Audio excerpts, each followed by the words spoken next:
My name is Helen Anderson, and I grew up in what I thought was the ideal American family. We weren't rich at first, but we were happy, just me, Mom, and Dad living in our modest starter home. My father, James Anderson, was the hardest working man I've ever known. He built his transportation company from the ground up, starting with just 2 trucks and gradually expanding into a successful business. I remember how he'd sometimes come home covered in grease because he insisted on maintaining the trucks himself in the early days. Mom, Sarah is her name, though I can barely bring myself to call her that anymore, worked as a restaurant manager back then. She was actually good at her job, though she'd constantly complain about it. One day, James, she'd say during dinner, pushing food around her plate, "I want to be a proper housewife. All these late nights are killing me." Dad would just smile and pat her hand, promising her that soon she'd be able to quit. And he kept that promise. When I was 9, Dad's business really took off. He landed several major contracts, and suddenly we were moving into this beautiful 2-story house in one of the nicest neighborhoods in town. I got my own room, huge and bright, with windows looking out over our backyard. I went wild with the decoration. Pale purple walls, fairy lights everywhere, and this massive bookshelf Dad built himself. He spent an entire weekend on it, cursing under his breath when he thought I couldn't hear him, but beaming with pride when it was finally finished. Mom quit her job shortly after we moved, just like she'd always wanted. Instead of taking care of the house like she'd claimed she wanted to, she was barely ever home. It was always lunch with the girls or just a quick shopping trip or my salon appointment ran late. Dad didn't seem to mind. He was too busy with his company, though he always made time for me. Every Sunday was our day, we'd go for ice cream, and he'd listen to all my stories about school and friends as if they were the most important things in the world. The last time we had ice cream together was just before I turned 11. It was a bright spring day, and Dad was telling me about one of his drivers calling in sick. "Guess I'll have to do the run myself tomorrow," he said, finishing his cone. "Just like the old days." "Can I come with you?" I asked, excited at the prospect of a road trip with Dad. He chuckled and ruffled my hair. "Not this time, princess. It's just a quick overnight trip. I'll be back before you know it." I remember hugging him extra tight that evening before bed. "Love you, Dad," I said, not knowing it would be the last time I'd ever say those words to him. The next morning, he left before dawn. Mom was still asleep, so Maria, our nanny, made his coffee and packed him a lunch. I heard him start his truck and pull out of the driveway. That was the last time I ever saw my father alive. The phone call came at 3:47 a.m. I know because I was awake, unable to sleep due to that strange feeling in my stomach. I heard Mom scream from her bedroom, followed by the sound of something breaking, probably her bedside lamp. The next few hours are a blur in my memory. Police officers in our living room. Maria holding me tight while Mom paced back and forth, talking on the phone. Words like massive collision and died instantly floating around me like dark butterflies. Dad's truck had collided with a semi that had jackknifed it across the highway. They said he didn't suffer, as if that was supposed to make it better somehow. But nothing made it better. Nothing could bring back my father. The funeral is mostly a haze in my mind. I remember staring at the closed casket, not really believing Dad was inside. Mom put on quite a show, wailing and practically throwing herself across the casket at one point. Looking back now, I realize how theatrical it all was, but at 11, I thought that's just how adults handled grief. It was at the funeral that I met Uncle Robert and Aunt Patricia for the first time. They looked so much like strangers, yet Uncle Robert had Dad's eyes, the same kind, crinkly corners when he tried to smile at me through his tears. "Helen," he said, kneeling down to my level. "I'm your father's brother. I'm so sorry we're meeting like this. Why haven't I met you before?" I remember asking, direct as only kids can be. A shadow crossed his face. "Your father and we had a disagreement many years ago. But none of that matters now. I had to come say goodbye to my little brother." After the funeral, Mom's grief evaporated like morning dew. Within weeks, she was meeting with Dad's lawyers, taking control of his company, and acting like she knew the first thing about running a transportation business. She started throwing around terms like restructuring and modernization, but it was obvious she was just making things up as she went along. I spent most of my time with Maria, who would shake her head sadly whenever Mom came home with shopping bags from expensive stores. "Your mother's spending money like water," Maria muttered one day while making my lunch. "Those poor drivers haven't been paid properly in weeks." She was right. Dad's employees started quitting one by one. These were men and women who'd worked for him for years, some since the beginning. I remembered their names, their faces, how they used to bring me little presents from their routes. Now they were leaving, unable to feed their families on promises and excuses. 6 months after Dad's death, Mom sold what was left of his company for a fraction of what it had been worth. She acted like she'd made some brilliant business decision, but everyone knew the truth: she'd run Dad's life's work into the ground. After the sale of Dad's company, Mom was rarely home, always out somewhere, and I spent most of my time with Maria. She'd started teaching me Spanish, saying it would come in handy someday. I spent a lot of time at the library after school. It was better than coming home to an empty house. Mom would breeze in late at night, sometimes smelling of wine, barely acknowledging my existence. "Oh, you're still up," she'd say, as if surprised to find me in my own home. Then she'd disappear into her room, and I wouldn't see her again until the next evening, if at all. Then came that Sunday night. I was doing homework in the kitchen when Mom burst through the door, giggling like a teenager. She wasn't alone. "Helen, sweetie," she called out, her voice thick with fake enthusiasm. "Come meet Richard." Richard was tall and wore an expensive suit that somehow still looked cheap. His smile didn't reach his eyes when he looked at me. "Helen," Mom said, clutching Richard's arm like a lifeline, "Richard and I got married last weekend. He's your new father. We're going to be a proper family again."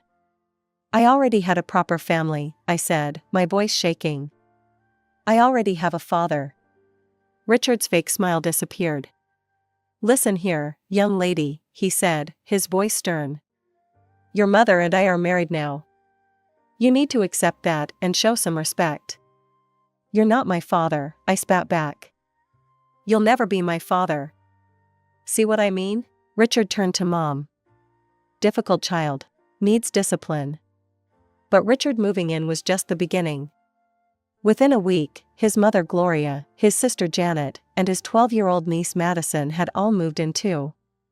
They took over the house like an invading army, rearranging furniture and changing the decor Mom and Dad had picked out together. Mom didn't seem to mind. She and Janet became instant best friends, spending hours shopping and gossiping. Gloria took over the kitchen, complaining about Maria's cooking until Mom fired her. I lost the only person who still cared about me in that house. Then came the final blow. I came home from school one day to find Madison in my room that Dad had built the bookshelf in, my room with the purple walls and fairy lights. "What are you doing?" I demanded. "Aunt Sarah said I could have this room," Madison smirked. "It's bigger than the guest room, and I need space for all my things." "Get out," I screamed. "This is my room." "Not anymore," she taunted, throwing my books off the shelves. "Your mom says you're moving to the small room down the hall." I lost it. I lunged at Madison, and we both went down in a tangle of arms and legs. I pulled her hair while she scratched at my face, both of us screaming. Richard and Mom ran in, pulling us apart. "Helen," Mom shrieked. "How dare you? Go to your new room right now." "No. This is my room. Dad gave it to me." Richard grabbed my arm roughly. "Your father is dead," he snarled. "This is my house now, and you'll do as you're told." They locked me in the small guest room for 2 days, only letting me out for school and bathroom breaks. My books and things were piled in boxes in the corner. Dad's bookshelf was thrown out with the trash. Through the wall, I could hear Madison playing music in my old room, and Mom laughing with Janet downstairs like nothing was wrong. A few weeks after the room incident, I was heading to the bathroom late at night when I heard voices from downstairs. I crept to the top of the stairs, staying in the shadows. "The girl is becoming more difficult every day," Richard was saying. "She's disrupting our family harmony. Have you considered finding her another home?" My heart stopped. "Another home? You mean adoption?" Mom asked, and my blood ran cold at how thoughtful she sounded. "I suppose that could work. She's still young enough." "It would be better for everyone," Janet added. "Madison's afraid of her after that attack, and honestly, she doesn't fit in here anymore." I ran back to my room, buried my face in my pillow, and told myself they couldn't mean it. Mom wouldn't give me away. She couldn't. I pushed the conversation to the back of my mind, convincing myself it was just talk. 2 months later, my 13th birthday arrived. I wasn't expecting much, my birthdays hadn't been celebrated since Dad died. But to my surprise, Uncle Robert and Aunt Patricia showed up at the door. "Happy birthday, Helen," Uncle Robert said, hugging me tight. His eyes narrowed when Richard walked past, ignoring us completely. Mom had thrown together a hasty dinner, probably embarrassed that Dad's brother might judge her. The tension around the table was thick enough to cut with a knife. Then Mom cleared her throat. "Actually, Robert, Patricia, I'm glad you're here. There's something I need to discuss." Something in her tone made my stomach clench. "Helen isn't happy here," Mom continued, not looking at me. "And frankly, we're not happy either. She doesn't fit in with our new family dynamic. I've decided to put her up for adoption." The words hit me like a physical blow. The conversation I'd overheard hadn't been just talk after all. "I thought, since you and Patricia don't have children of your own," Mom continued, her voice casual as if she were discussing the weather, "you might want to take her. If not, I'll start looking for other families." The room spun. I couldn't breathe. On my birthday. She was giving me away on my birthday. Uncle Robert's chair scraped back so violently it fell over. "We'll take her," he thundered, his face red with fury. "And you, Sarah, are the most despicable excuse for a mother I've ever seen. How dare you?" Richard started to stand, but one look from Uncle Robert made him sink back into his chair. "Patricia," Uncle Robert said, his voice gentler, "help Helen pack her things. We're leaving now." Aunt Patricia wrapped an arm around my shaking shoulders and led me upstairs. We packed quickly, throwing my clothes and few remaining possessions into bags. I was crying so hard I could barely see. "It's going to be okay, sweetheart," Aunt Patricia kept whispering. "We've got you now." I walked out of that house without looking back at Mom. She didn't try to stop me, didn't try to say goodbye. The last thing I heard as Uncle Robert closed the car door was Madison asking if she could have my new room too. The transition wasn't easy at first. I'd wake up in my new room at Uncle Robert and Aunt Patricia's house, momentarily confused about where I was. But then I'd smell Aunt Patricia's coffee and bacon wafting up from the kitchen, and remember that I was home, my real home. The adoption process moved quickly. Mom signed away her rights without hesitation, which hurt at the time but eventually felt like a blessing. Uncle Robert and Aunt Patricia became Mom and Dad on paper, making official what was already true in my heart. "Helen," Uncle Robert said one morning over breakfast, "we enrolled you in Riverside Prep. It's a better school than your old one, and we think you'll like it there." I did like it there. Without the constant stress of my old home life, I started doing better in classes. My teachers noticed, and so did my new parents. They came to everything, every school play, every academic awards ceremony, every parent-teacher conference. When I joined the debate club, they sat through every competition, beaming with pride even when I lost. They encouraged me to try new things. Piano lessons, summer science camps, volunteering at the local animal shelter, they supported it all. Not just with money, but with genuine interest and involvement. The pain of my mother's rejection faded gradually, replaced by the warm certainty of being truly loved. I stopped thinking about her, stopped wondering if she ever thought about me. My new life was too full, too happy for those old hurts to matter anymore. High school graduation came, and I had the loudest cheering section in the audience, not just Uncle Robert and Aunt Patricia, but their whole extended family who had embraced me as their own. "We have something to tell you," Aunt Patricia said at my graduation dinner. "We've been saving for your college fund since the day you came to live with us." They'd put aside enough to send me to any school I chose. I picked State University's business school, planning to major in investment management. College was incredible. I threw myself into my studies, determined to make them proud. During my junior year internship at Goldman Sachs, Aunt Patricia mentioned casually that she'd run into my birth mother at the grocery store. "She has a son now," Aunt Patricia said carefully, watching my reaction. "They're still in your father's old house with Richard's family." I just nodded, surprised to feel nothing but mild curiosity. That life seemed like a distant dream now, happening to someone else. After graduation, I landed a job at Morgan Stanley. My starting salary made my eyes pop. It was more money than I'd ever imagined making right out of college. The day I got my first paycheck, I went straight to the jewelry store. Uncle Robert had been wearing the same worn-out watch for years, and Aunt Patricia had been eyeing a particular pearl necklace in a local shop window.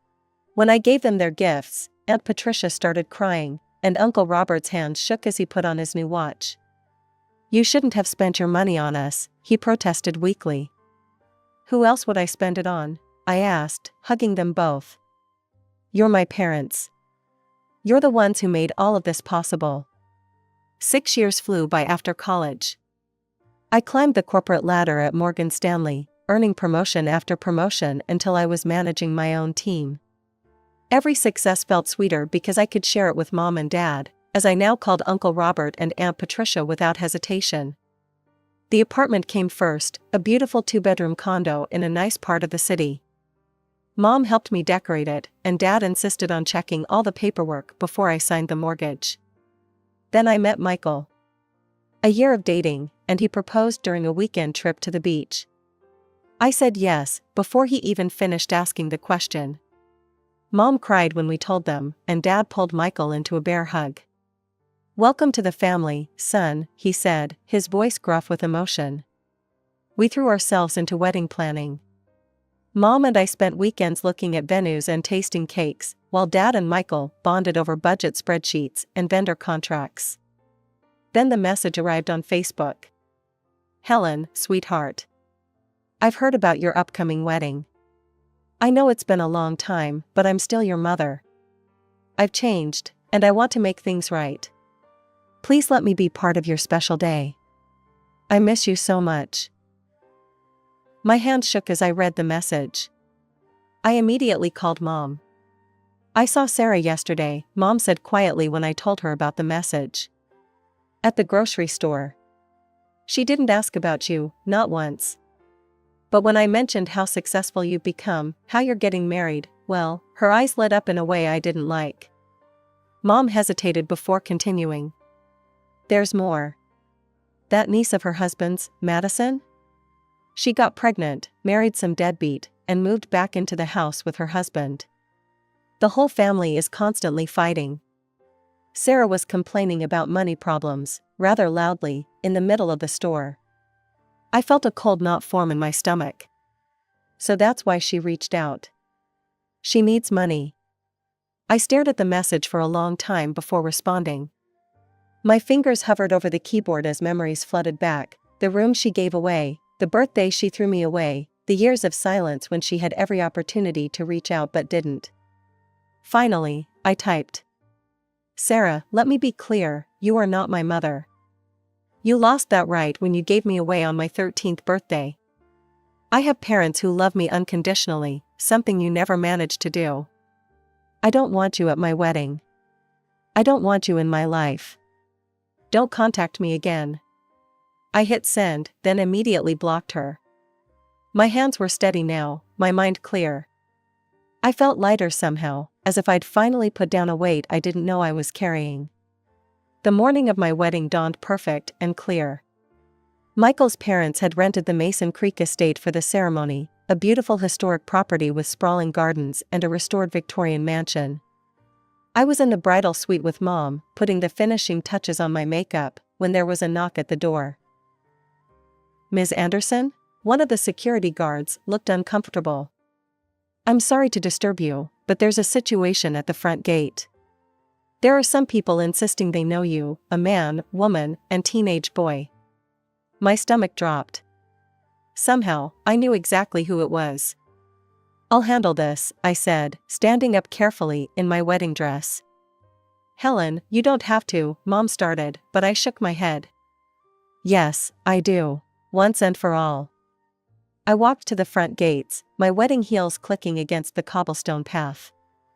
And there they were, Sarah, Richard, and a boy who must have been my half-brother, though he looked exactly like Madison. "Helen!" Sarah screamed when she saw me, grabbing the iron bars of the gate. "How dare you not invite your own mother to your wedding? Let us in immediately." I took a moment to really look at her.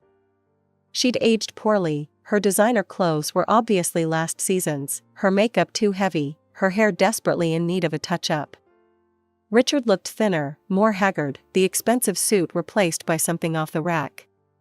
"Richard should be the one walking you down the aisle," Sarah continued, her voice shrill.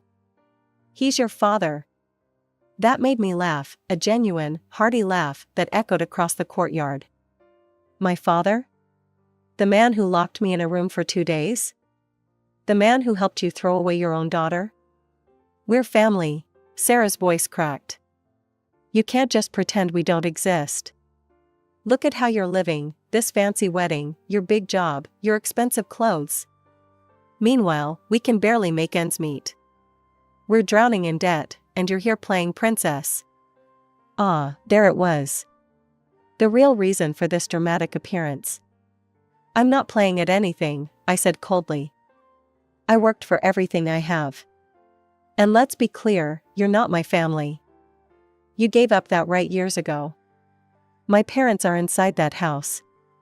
They're the ones who raised me, supported me, loved me unconditionally. You need our help." Sarah was practically foaming at the mouth now. "After everything we did for you." "Everything you did for me?" I cut her off. "You mean throwing me away like garbage? Taking away my room, my home, my childhood? That's what you did for me." I turned to the security guards. "These people are strangers who are trespassing. Please remove them from the property. They are not welcome here." "You can't do this," Sarah screamed as the guards moved forward. "I'm your mother." "No," I said firmly. "You're just the woman who gave birth to me. There's a difference." I turned my back on her continued screams and walked away, my head held high. When I returned to the bridal suite, Mom was waiting with a worried expression. "Are you okay, sweetheart?" I took a deep breath and smiled. You know what? I've never been better. That chapter of my life is finally, completely closed. There was a knock at the door, and Dad poked his head in. "Ready, princess?" I looked in the mirror one last time, adjusting my veil. The woman looking back at me wasn't that scared 13-year-old girl anymore. I was strong, successful, and loved, truly loved. "I'm ready," I said, taking Dad's arm. The wedding march began to play as we approached the garden ceremony. I could see Michael waiting at the altar, beaming at me with tears in his eyes. Our guest stood, turning to watch as Dad walked me down the aisle. This was how it should be, the man who taught me to drive, who helped me with my college applications, who showed me what a father's love really means, was the one giving me away. The ceremony was perfect. Michael and I exchanged our vows under a blue sky, surrounded by flowers and the people who truly loved us. When he kissed me for the first time as my husband, our guests erupted in cheers. The reception lasted well into the night. Dad gave a touching speech that had everyone crying, then made everyone laugh with embarrassing stories from my college years. Mom danced with Michael while I danced with Dad, and I couldn't stop smiling. That was 6 months ago. Michael and I just got back from our honeymoon in Greece, and life has settled into a wonderful new normal. Sometimes people ask me about my real parents, and I tell them truthfully that my real parents are the ones who chose me, who loved me, who shaped me into the person I am today. I don't know what happened to Sarah and her family after the wedding, and honestly, I don't care. I heard through the grapevine that they had to sell Dad's old house, but that's not my concern anymore. That part of my life is over. My story isn't about being abandoned or betrayed. It's about finding your real family, the people who love you not because they have to, but because they want to. It's about choosing happiness over bitterness, forgiveness over anger, and moving forward instead of looking back. I'm Helen Anderson Mitchell now, and I couldn't be happier with the way things turned out. Every morning, I wake up next to a man who loves me completely, and every Sunday, we have dinner with the parents who chose me and never let me go. My earliest memories are tainted with the subtle sting of comparison. Why can't you be more outgoing like your sister? Mom would say, shaking her head as I sat reading in my corner while Katie entertained guests with her theatrical stories. I was 8, she was 6, and already the pattern was set. Emily, honey, why don't you join the conversation? Dad would encourage, but his tone carried disappointment rather than support. Meanwhile, Katie would be perched on his knee, getting all the laughs with her silly jokes and animated expressions. The favoritism wasn't just in the little things, it showed up in every aspect of our lives. When Katie started ballet classes at age 7, she got brand new pink tutus and the most expensive shoes. When I asked to join band class a year later, Mom sighed about the budget and found me a second-hand flute on eBay. I remember one particular Christmas when I was 12. I'd been hoping for a new laptop to help with my schoolwork. Instead, I got some clothes and books, while Katie received an iPhone, despite being only 10. She needs it to stay in touch with all her friends, Mom justified, while I swallowed my protests about needing the laptop for my advanced placement classes. My grandmother, Dad's mother, was the only one who seemed to see me for who I was. During those endless summers when my parents took Katie on family vacations without me, Grandma Martha would welcome me into her small but cozy house with open arms. "They're leaving me behind again," I complained one day, fighting back tears as I watched them pack the car for another trip to Disney World. Grandma pulled me close and whispered, "Their loss, sweetheart. You and I will have our own adventure." She always made those abandoned summers special, teaching me to bake her famous apple pie and telling me stories about her own childhood. One evening, when I was 15, I overheard my parents talking in the kitchen. I'd stopped to get a glass of water after hours of studying for my SATs. "We need to start thinking about college funds," Dad was saying. "Well, we can only afford to send one of them," Mom replied matter-of-factly. "Katie's showing such promise in drama club, she could really make it in performing arts." "What about Emily?" Dad asked, but his voice lacked conviction. "Emily's smart. She'll figure something out. Maybe she can get scholarships." I stood there, glass forgotten in my hand, as their words sank in. That night marked a turning point for me. If they wouldn't invest in my future, I'd have to do it myself. From then on, I threw myself into every academic opportunity one could find. Science fairs, debate clubs, math competitions, I participated in them all. While Katie was going on dates with boys from her middle school class, I was staying up late preparing presentations and polishing my college applications. "Emily, you're just jealous that your sister has a social life," Mom would say whenever I tried to point out that Katie's boy-crazy behavior seemed inappropriate for a 14-year-old. I'd retreat to my room, clutching my academic medals and certificates, reminding myself that someday, all this work would pay off. Someday, I'd build a life where I wouldn't have to compete for love or attention. I just had to survive high school first. All those late nights of studying and participating in every possible academic competition finally paid off. I graduated as valedictorian of my high school, with a full scholarship to State University School of Business Management. The day I got my acceptance letter, I ran to show my parents, but they were busy helping Katie prepare for her latest date. Moving to the dorms was like taking my first real breath of fresh air. My roommate, Sarah, became the sister I'd always wanted, someone who actually celebrated my achievements and supported my goals. The distance from my family felt liberating rather than lonely. The rare phone calls home always followed the same pattern. "Katie's dating the captain of the football team now," Mom would gush, not even asking about my classes.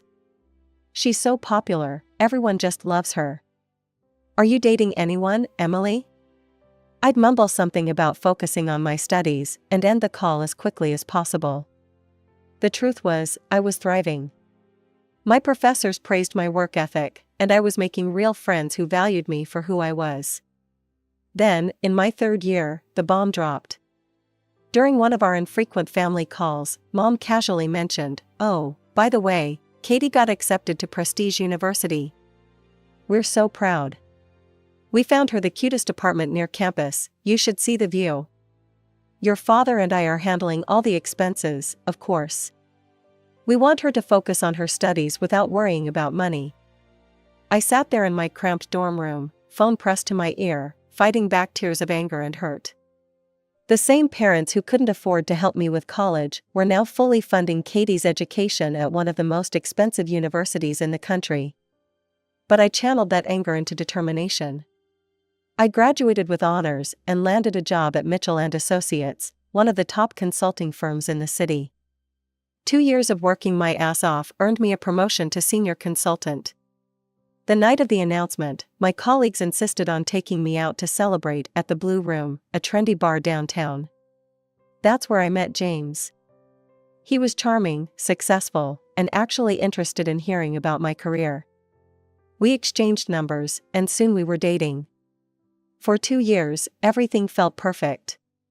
James made me feel valued and loved, something I'd never really experienced with my family. Then came the wedding invitation from Katie. She was marrying Richard Thompson III, some hotshot real estate developer she'd met at college. I almost didn't go, but James convinced me it would look worse if I didn't attend. The wedding was exactly what you'd expect, over the top and excessive. Katie practically floated around in her designer gown, making sure everyone knew she was becoming Mrs. Thompson before her big sister had even gotten engaged. "I always knew I'd be first down the aisle," she smirked when we had our obligatory sister moment at the reception. "I mean, you were always so focused on your career and everything. But don't worry, Em, maybe someday you'll find someone too." I plastered on my best fake smile and sipped my champagne, reminding myself that her approval didn't matter anymore. I had a good job, a loving boyfriend, and a life I'd built entirely on my own terms. A year after Katie's wedding, James and I were living together in a cozy apartment downtown. One night, after making dinner together, he got down on one knee in our tiny kitchen and took out a ring. My heart soared. I said yes and practically jumped into his arms. The ring wasn't as flashy as Katie's massive diamond, but it was perfect for me, elegant and understated. When I called my parents to share the news, Mom's response was predictably lukewarm. "Oh, that's nice, dear. We should meet him properly. Bring him over this weekend." The meeting was exactly as uncomfortable as I'd expected. Katie showed up uninvited, of course, wearing a designer outfit that probably cost more than our monthly rent. "So you finally found someone willing to marry you," she said with that familiar condescending smile. "I was starting to worry you'd end up alone with your spreadsheets and PowerPoint presentations." James squeezed my hand under the table, helping me keep my cool. To my surprise, Mom and Dad seemed to warm up to him during dinner. "We should host your engagement party," Mom suddenly announced. "We'll handle everything. It's the least we can do, considering we couldn't contribute to your education." The casual way she mentioned their financial favoritism made my blood boil, but James looked so excited about the idea that I agreed. 2 months later, we drove back to my parents' house for the party. They had actually done a nice job with the decorations, and seeing all our relatives gathered to celebrate us made me think that maybe, just maybe, things were changing. Katie showed up alone, explaining that Richard was away on business.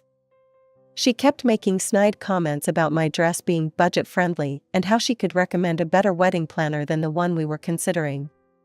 The party was in full swing when I realized I hadn't seen James for a while. "Has anyone seen my fiancé?" I asked, but everyone was too busy enjoying themselves to pay attention. Something felt off. I started searching through the house, eventually heading upstairs. As I approached my old bedroom, I heard noises that made my stomach drop. My hand trembled as I reached for the doorknob. The door creaked open, and there they were, James and Katie, tangled in the sheets of my childhood bed. "Emily, wait. I can explain." James scrambled to get dressed, his face red with either shame or exertion, I couldn't tell which. Katie didn't even bother covering herself properly. She just lay there with that smug smile I'd known my entire life. "Oh, Emily," she purred, "James just figured out what I've known all along. I'm the better sister. Always have been, always will be." My hands were shaking so badly I had to lean against the doorframe. 28 years of being second best, and now this? I opened my mouth to scream, to finally let out decades of hurt and rage. But before I could, Mom and Dad burst into the room, obviously having heard the commotion. Mom took one look at the scene and burst into tears. "Emily, sweetie, please," she grabbed my arm, her voice trembling. "You can't tell anyone about this. Think about your sister." Dad joined in, his face ashen. "If Richard finds out about this, he'll divorce her. There's a prenup, she won't get a penny. Please, Emily, think about what this would do to the family." I stared at them in disbelief. Even now, even after catching my fiancé in bed with my married sister, their only concern was protecting Katie. "Please, baby, I'm so sorry." James was fully dressed now, reaching for me. "It was a mistake." She came onto me, and I yanked my arm away from his grasp. The clarity that washed over me in that moment was almost peaceful. Without a word, I turned and walked downstairs to where our guests were still celebrating. "Everyone," I called out, my voice surprisingly steady. "I have an announcement to make. There will not be a wedding. I'm very sorry for any inconvenience this may cause, especially to those who traveled to be here today. Please enjoy the food and drinks, but I need to leave now." Ignoring the gasps and whispers, I grabbed my purse and car keys.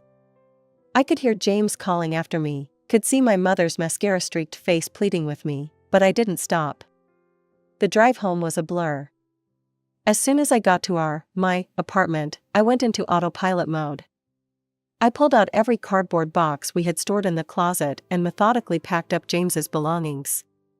Clothes, books, his precious golf clubs, everything that was his went into boxes. I drove to the nearest storage facility, rented a unit, and dropped off all his things. Then I sent him one final text with the unit number and access code before blocking his number, his email, and all his social media accounts.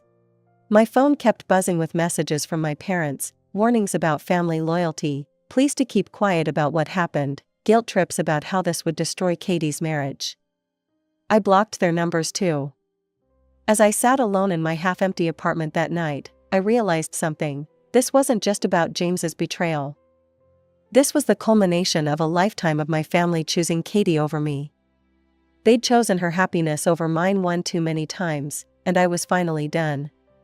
I poured myself a glass of wine and deleted Katie's contact information next. Then my parents. For the first time in my life, I felt truly free. Life has a funny way of surprising you when you least expect it. 3 years after the engagement disaster, I was grabbing coffee at a local market when I literally bumped into Michael. My coffee splashed all over his white shirt, and instead of getting angry, he laughed and asked if I'd let him buy me another one. I hesitated. After James, I'd sworn off dating, throwing myself into my work instead. But there was something different about Michael. Maybe it was his genuine smile or the way he didn't try too hard to impress me. "I promise I'm not a serial killer," he joked, noticing my reluctance. "Just a clumsy architect who'd like to replace your coffee and maybe get your number." "Just coffee," I said firmly, but somehow that coffee turned into dinner, and dinner turned into more dates. Michael never pushed. He understood my trust issues when I finally told him about James and Katie, and he let our relationship develop at my pace. No grand gestures, no rushing, just genuine care and respect. 2 years later, he proposed during a quiet evening at home. No fancy restaurant, no audience, just us, some takeout Chinese, and a simple but beautiful ring. I said yes without hesitation. When his parents, Tom and Linda, insisted on throwing us a big wedding, my first instinct was to refuse. But they were so genuinely excited about welcoming me to their family, and Linda even took me shopping for a wedding dress, insisting on paying for it herself. I invited Grandma Martha first, she'd been my rock through everything. Then my aunts, uncles, and cousins who had always treated me with genuine affection. But the question of my parents loomed large. After weeks of internal debate, I finally picked up the phone. "Mom? It's Emily." "Emily," she sounded shocked, but happy. "We've heard about your engagement from Aunt Sarah. We were hoping. I'm calling to invite you and Dad to the wedding," I cut in before I could lose my nerve. "Oh, sweetheart, we'd love to come. Have you sent an invitation to Katie and Richard? You know your sister would want to be there." "No," I said firmly, my hand tightening around the phone. "And I won't be inviting her. She lost that right when she slept with my fiancé at my engagement party. While she was married, I might add." I expected the usual protests, the usual excuses for Katie's behavior. Instead, there was just silence on the other end of the line. "The wedding is next month," I said, keeping my voice steady. "I'll email you the details." My wedding day started perfectly. The venue looked beautiful, Michael's family had handled every detail with love and care, and I felt like a princess in my dress. But that perfect bubble burst the moment I walked into the reception hall. There she was, Katie, standing next to our parents, wearing a tight dress that showed off her obviously pregnant belly. She had that same smug smile I'd seen in my old bedroom 3 years ago, and she had the nerve to wink at me. Her husband, Richard, standing next to her. I marched straight to my parents, my hands shaking with rage. "What is she doing here?" I hissed. I specifically said she wasn't invited. "Now, Emily," Mom said in that patronizing tone I knew so well, "you're being ridiculous. Katie is your sister. Of course she needs to be at your wedding. That unfortunate incident was years ago, it's time to move on and forgive." I felt my world starting to spin, but then Michael's hand found mine and squeezed gently. His touch anchored me, reminding me that this was our day, and I wouldn't let them ruin it. I took a deep breath and walked away, focusing on the fact that I was marrying the most wonderful man I'd ever met. The ceremony went smoothly, and soon we were at the reception. Everything was fine until the toasts began. Mom stood up first, glass in hand. "I'm so happy that my second daughter has finally found her match," she said, smiling at the crowd. "Though of course, Katie was first down the aisle, wasn't she? You two have always been so close, sharing everything." She went on and on about Katie's wedding, her marriage, her pregnancy, barely mentioning me or Michael. I gripped my champagne glass so hard I thought it might shatter. Michael's mom, Linda, reached over and patted my knee sympathetically. But the worst was yet to come. Katie stood up next, smoothing her dress over her pregnant belly. As the maid of honor at my own wedding, she started, completely ignoring the fact that I'd barely attended her wedding, let alone been part of it. "Emily has always looked up to me. And I've always looked out for her. In fact, a few years ago, I actually saved her from making a huge mistake." She paused for dramatic effect, shooting me a knowing look. She owes me for that, really. Everything I've done has been for her own good. The sheer audacity of her words, twisting her betrayal into some sort of sisterly favor, made my blood boil. She was actually standing there, at my wedding that she wasn't even invited to, bragging about sleeping with my ex-fiancé. I couldn't take it anymore. My hands were trembling, but my resolve was firm as I stood up, my champagne glass still in hand. "You know what? Let me tell you all a story," I said, my voice clear and strong, despite my racing heart. "Yes, I love Michael with all my heart. He's the best thing that's ever happened to me. He's shown me what real love and support look like. But a few years ago, I was engaged to another man. We had our engagement party at my parents' house, just like Katie mentioned, the party she so conveniently left out the details about." The room fell silent. Katie's smug smile began to fade, replaced by a look of uncertainty I'd never seen on her face before. During that party, my dear sister, who was married at the time, I might add, decided to seduce my fiancé.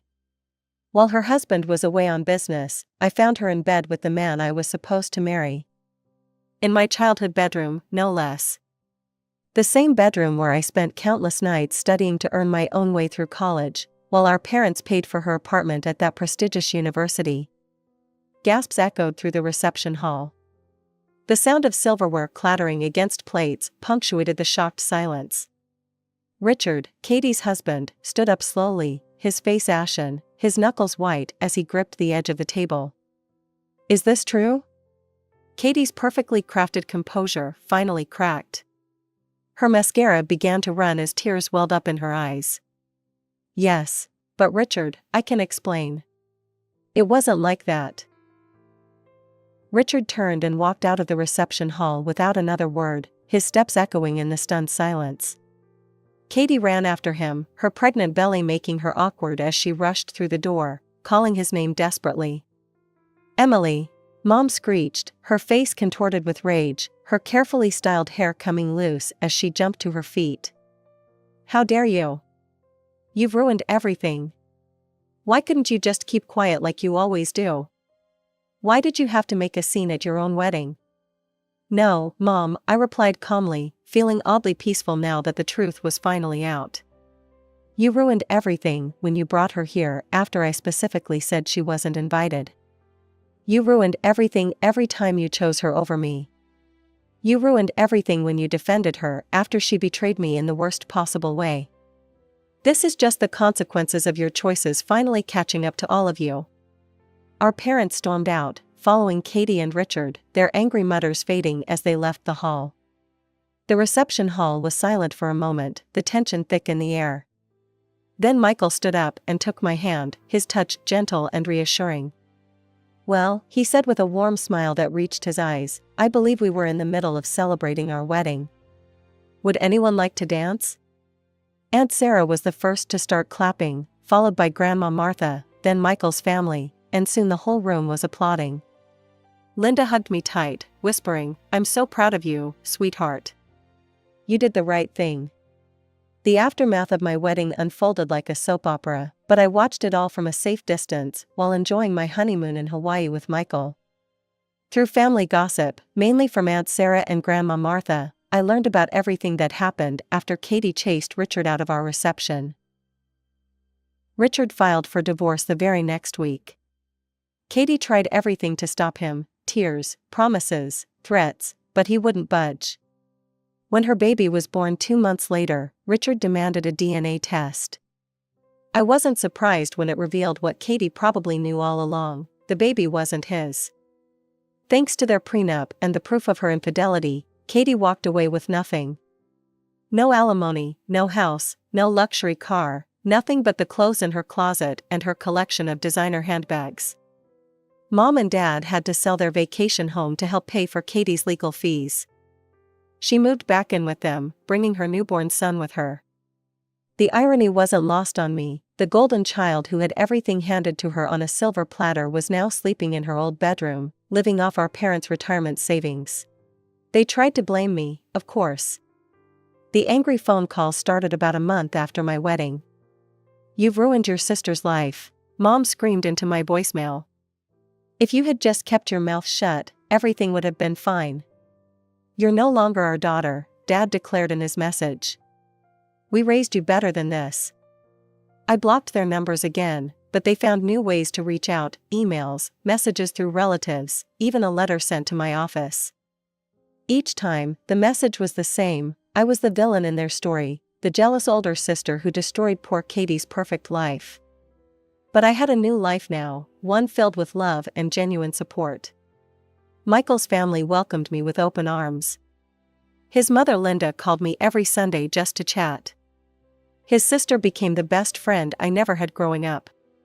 Even his gruff father Tom showed his affection in his own way, always making sure to save me the biggest piece of his famous barbecue brisket at family gatherings. "You know what the best part of marriage is?" Michael asked me one evening as we cuddled on our couch, watching the sunset from our new home, the one we bought together, without any help from either of our families. What's that? Getting to choose your family, he said, kissing my forehead. Blood doesn't always mean love, but love always means family. He was right. I finally had what I'd always wanted, a family that loved me for who I was, not what they wanted me to be. A husband who celebrated my successes instead of comparing them to someone else's. In-laws who treated me like a daughter, not a disappointment. Grandma Martha still visits us regularly, and she adores Michael. I always knew you'd find your way, sweetheart, she told me during her last visit. Sometimes the hardest paths lead to the best destinations. I don't know what happened to Katie after that, and honestly, I don't care to know. I heard through the grapevine that she's still living with our parents, trying to rebuild her life. Sometimes I wonder if they finally see her for who she really is, or if they're still making excuses for her behavior. But those thoughts don't keep me up at night anymore. I have my own family now, one built on trust, respect, and genuine love. Michael and I are expecting our first child, and I know this baby will grow up in a home where they're valued for exactly who they are, not compared to anyone else. Sometimes the best revenge isn't getting even, it's living well. And that's exactly what I'm doing.